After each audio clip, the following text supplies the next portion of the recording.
I'm Shauna Doc Springer, and I'm here for the IACP conference. I'm going to do a short take on an article I wrote for Police One about what people actually mean when they say suicide is selfish.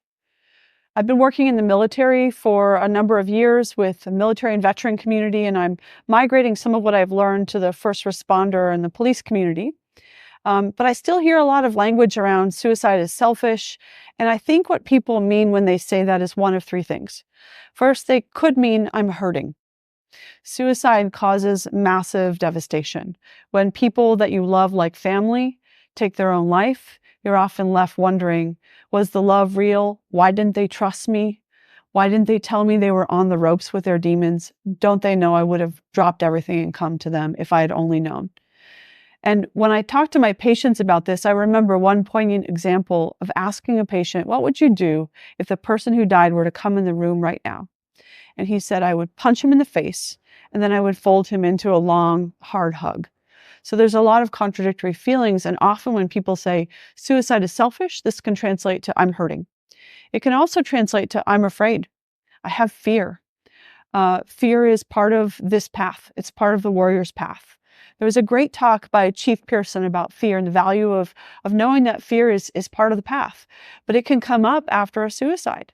I'm afraid that maybe I could become suicidal or struggle with mental warfare or who's next.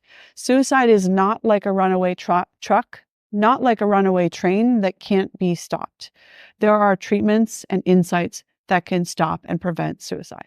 And the third thing that people may mean when they say suicide is selfish is, I don't understand.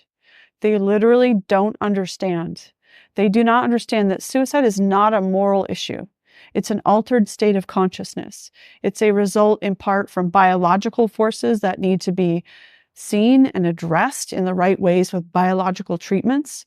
There are head injuries that contribute to this. There is an overactivated fight or flight system that can contribute to this. And in that altered mind state, people are not logical. They're not rational.